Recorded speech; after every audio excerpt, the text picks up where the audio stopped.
Buenos días o buenas tardes, dependiendo del horario en que ustedes vean esta presentación, queridos y queridas estudiantes. Eh, lo que van a ver acá será principalmente un resumen de la materia correspondiente al módulo 0 que fue entregado ya vía correo, que corresponde a los niveles de la materia en la asignatura de Ciencias Naturales. Yo soy el profesor Samuel Núñez Cook y este es una materia en común con el resto de los cursos y luego se van a ir diferenciando dependiendo de cada curso.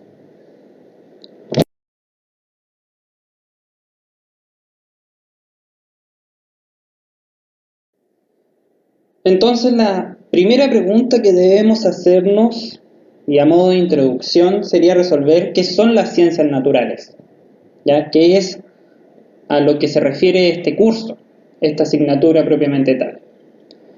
Y para eso podemos hacer un ejercicio en el que nos podemos imaginar que dentro de todo ese cuadro que muestro en esta diapositiva se encuentra todo lo que corresponde a nuestro universo. Ya ustedes pueden comprender universo, todo lo que existe o todo lo que ustedes creen que puede existir o lo que ustedes inventan, ¿ya? Pero en ese cuadro cabe todo lo que puede existir dentro de nuestro universo. Por lo tanto, allí vamos a encontrar objetos como por ejemplo una simple manzana, que son objetos naturales que nosotros podemos observar en cualquier momento cuando vamos a comprar, puercas, televisores, pisos, aire, personas, planetas, lunas, fuego, agua, viento, olas, todo ese tipo de cosas que conocemos y sabemos que existen, ¿cierto? De hecho, todo lo que he mencionado anteriormente tiene una característica común, que están formados por átomos, que también vendría a ser un objeto de nuestra realidad, de nuestro universo.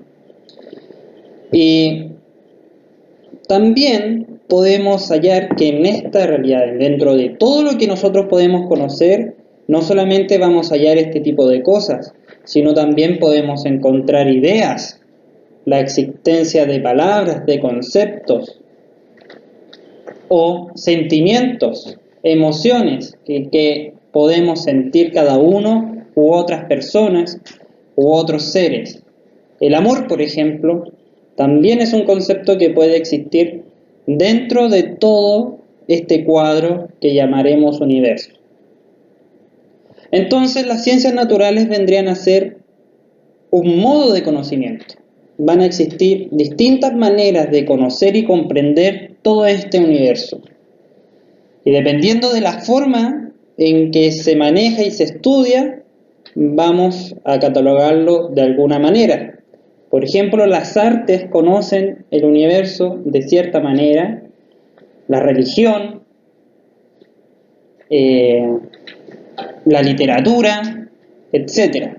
Y las ciencias naturales se enfocan de conocer mediante un objeto de estudio en particular, que vendría a ser la realidad material. Y como marco allí en este espectro de todo el universo, si se dan cuenta, todo lo que está enmarcado en azul vendría a ser objetos materiales o partes de la realidad material. ¿Qué es un objeto material? Todos los objetos materiales son los que pertenecen, o lo que más que pertenecen, contienen una propiedad, una característica, que vendría a ser portar energía, ¿ya? Por ejemplo, la manzana tiene una energía. Nosotros los seres humanos presentan energía. El sol genera incluso energía y la planta absorbe, entre comillas, esta energía. Nosotros absorbemos esa energía al comer planta. Los átomos están constituidos por niveles de energía que tienen. Entonces, las ciencias naturales se basan principalmente en el conocer el universo mediante como la realidad material, en realidad, mediante un método, que lo vamos a ir viendo posteriormente.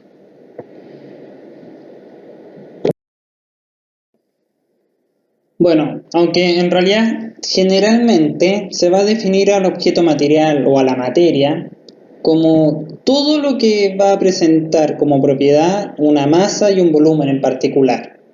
¿Ya? Esta definición está bien en el sentido de que la mayoría de los objetos materiales tienen masa y volumen. Nosotros, el agua, un átomo, un planeta, si bien algunos van a tener mucha masa o muy poca masa o mucho volumen o muy poco volumen, todos van a presentar esas propiedades. Pero la definición anterior que di de objeto material, que en realidad se basaba en la propiedad de portar energía, la dije porque a veces hay excepciones en ese sentido. Por ejemplo, los fotones son partículas de luz, de la luz, y estas no presentan masa y siguen siendo un objeto material. Pero esos son casos excepcionales. ¿Ya? El común de los objetos materiales van a presentar masa y volumen. Es algo para que tengan en cuenta, no más. Ahora, para recordar y entender qué significa propiedad, todos los objetos materiales van a presentar una propiedad o varias propiedades. Y de hecho, la que todos presentan va a ser la de portar energía, alguna cantidad de energía. La que el resto de la mayoría va a presentar una cantidad de masa y volumen. Y así, una temperatura, por ejemplo. Y esas propiedades van a ir variando entre todos los distintos objetos materiales. Una propiedad vendría a ser una característica o una condición en particular. 10 kilogramos, 5 litros, etc. El estado en que se va a encontrar un objeto material vendría a ser el conjunto de propiedades en que éste va a poseer. Y el proceso vendría a ser el cambio de estados en un tiempo. Para entenderlo de una forma más fácil, nosotros podemos verlo siempre, estos conceptos, al, por ejemplo, calentar agua en una olla. El objeto material vendría a ser el agua, porque va a presentar un cierto volumen, una cierta masa, y también una energía propiamente tal. Sus propiedades van a ser cuánta masa y cuánto volumen va a tener. El estado puede ser líquido, gaseoso, sólido, y que cuando lo ponemos a hervir, a calentar, va a ocurrir un proceso, un cambio de estado, un proceso particular que se llama evaporación, donde del estado líquido, este objeto material que vendría a ser el agua, va a pasar al estado gaseoso, pero sigue siendo el mismo objeto material. También nosotros somos un objeto material, porque también presentamos un volumen, una masa, y también tenemos energía. Y también sufrimos procesos, cambios de estado. El envejecimiento es una muestra de ello. No tenemos siempre las mismas condiciones, las mismas propiedades de forma permanente. Y de hecho todos los materiales, sea cual sea, nunca se mantienen igual, siempre están en un proceso de cambio de estados, que en realidad quiere decir ir cambiando los valores de sus propiedades. Ahora bien, todo objeto material va a estar siempre en un proceso. ¿Eso qué quiere decir? En cambios de estado. Pero eso no quiere decir que solamente pueda recurrir a un solo proceso. Por ejemplo, en el caso del agua como objeto material, no solamente va a poder pasar de un estado líquido a uno gaseoso mediante la evaporación, sino que puede hacer lo contrario de un estado gaseoso a un estado líquido por medio de una condensación. Todos estos estados tienen ciertas características que se basan principalmente en cómo están los enlaces o cómo están las partículas de este objeto material. Un estado sólido están bien unidas, dándole una masa y un volumen estable y sin capacidad de mucho movimiento. En cambio, en el estado líquido se mantiene la misma masa, el mismo volumen, pero estas partículas están un poco más separadas y eso le da una especie de capacidad de movimiento en el cual se pueden adecuar al recipiente en donde se encuentran. El estado gaseoso están más separadas estas partículas, de tal modo que incluso el volumen puede ir variando. La misma masa puede tener un volumen distinto debido a que ya están tan separadas que se pueden separar un poco más, un poco menos. O la carga eléctrica, que es cuando ya se llega a un nivel de plasma. Ahora, este ejemplo de procesos distintos y cambios de estado de la materia no son los únicos, como le indiqué anteriormente. Está un proceso de envejecimiento, procesos de cambios de forma, etc.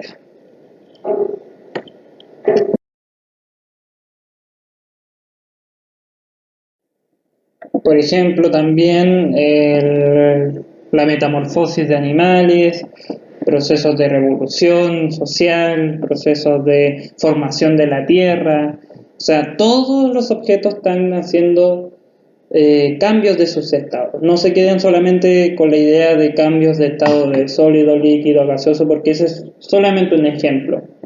De hecho, ustedes mismos están haciendo ahora mismo un proceso educativo donde van cambiando su estado de conocimiento. Entonces, la ciencia va a utilizar un método científico para poder estudiar estos objetos materiales o esta realidad material.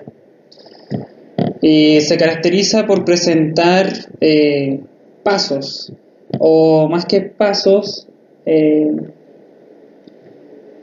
distintos procesos para poder considerar conocimiento adquirido como conocimiento científico, de los cuales podemos saber que este método tiene que haber alguna observación de lo que se está estudiando, una pregunta de ello, una supuesta respuesta a esa pregunta, que vendría a ser la hipótesis,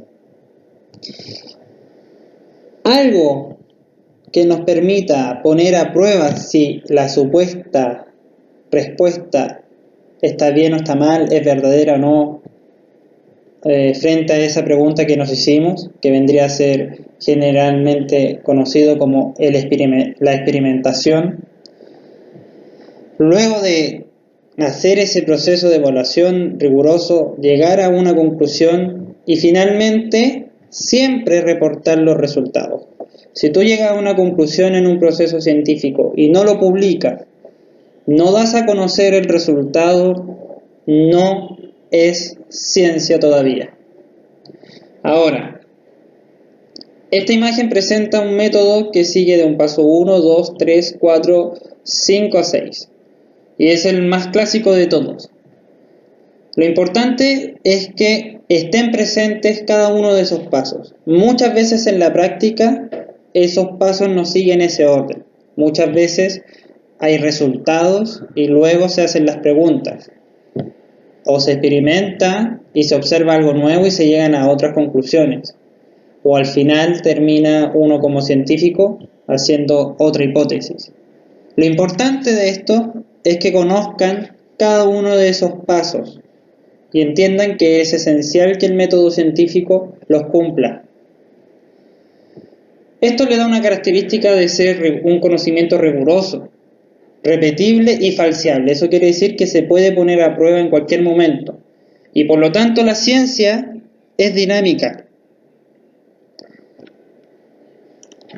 Y dependiendo de cómo y qué se estudia en particular, vamos a encontrar distintas ciencias básicas o ciencias naturales, como es la física, que estudia la interacción entre distintos cuerpos, sus propiedades. La química, sus componentes, cómo es, qué reacciones pueden generarse. O la biología, que se centra en sistemas muy complejos que presentan la característica de ser seres vivos, y también estudiar sus relaciones con otros entes u otros objetos, etcétera. Vamos a encontrar más ciencias como la geología, la astronomía, que utilizan estas tres básicas también para poder desarrollar el conocimiento científico. Entonces, ¿cómo observamos nuestro universo? ¿Cómo empezamos a conocer? ¿Cómo hacemos ciencia? Como pueden observar en esta imagen que les muestro en la diapositiva, la más grande, pueden ver un sinnúmero de objetos materiales, y algunos pertenecen a otros. De hecho, la Tierra es un objeto material y contiene otros objetos materiales separables de esta, o identificables como personas. Este a su vez tiene órganos, este a su vez tejidos, y estamos formados de átomos, etc. Y en primera instancia nosotros podemos conocer mediante nuestros sentidos: la audición, el tacto, el olfato, el gusto, la visión. Incluso tenemos mucho más que esos 5 sentidos que generalmente se enseñan. Por ejemplo, la termorrecepción, la propiocepción, que nos indica la posición de nuestro propio cuerpo, el sentido del equilibrio, el sentido de la sed, etc. Y eso ayudan bastante en forma inmediata para conocer nuestro universo, nuestro mundo. Pero de todos los objetos que ustedes han visto en esta imagen, muy pocos realmente los podemos observar con nuestros propios sentidos. O sea, nunca nadie ha podido ver átomos, o moléculas, o células, o galaxias, o planetas que están muy lejos, a una gran distancia, y no se pueden observar a simple vista. Entonces, de hecho, existe una clasificación de las propiedades. Podemos conocer propiedades fenoménicas que se deben a la percepción de nuestro sentido. Por ejemplo, el color. Nosotros vemos que la mesa es de color café, o que la pantalla de la tele apagada es negra. Pero eso es una propiedad basada en nuestros sentidos y no es esencial de ese objeto material. Lo mismo ocurre con la temperatura. Nosotros sentimos cierto calor, nosotros sentimos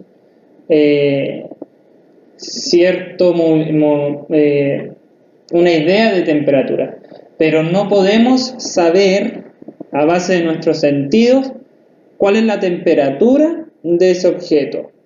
Y eso vendría a ser la temperatura propiamente tal, una propiedad transfenoménica, en la que uno requiere un instrumento para poder medirla, que vendría a ser el termómetro. Sin termómetro no podemos saber la temperatura. Podemos tener una sensación térmica, pero no la temperatura.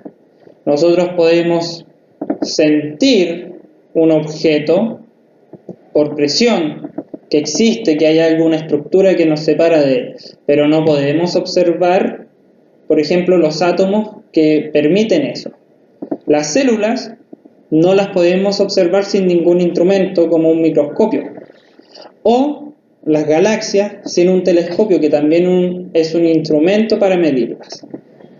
Entonces, la mayoría de los objetos presentan estas propiedades feroménicas a partir de nuestros sentidos, que no son esenciales propiamente tal para entenderlas, pero sí nos ayudan bastante para comprender de manera inmediata los aspectos más básicos de nuestra naturaleza. Pero las propiedades fenoménicas como la masa, la temperatura, la presión, la longitud, sí son esenciales de estos objetos, y esas se pueden medir mediante una unidad de medida, que por ejemplo, si quiero medir la masa, puedo utilizar kilogramos, una magnitud que nos va a dar el valor de esa propiedad, que vendría a ser si yo compro un kilo de azúcar, la magnitud es 1 y la unidad de medida es el kilogramo. Y el instrumento de medición vendría a ser una balanza o una pesa.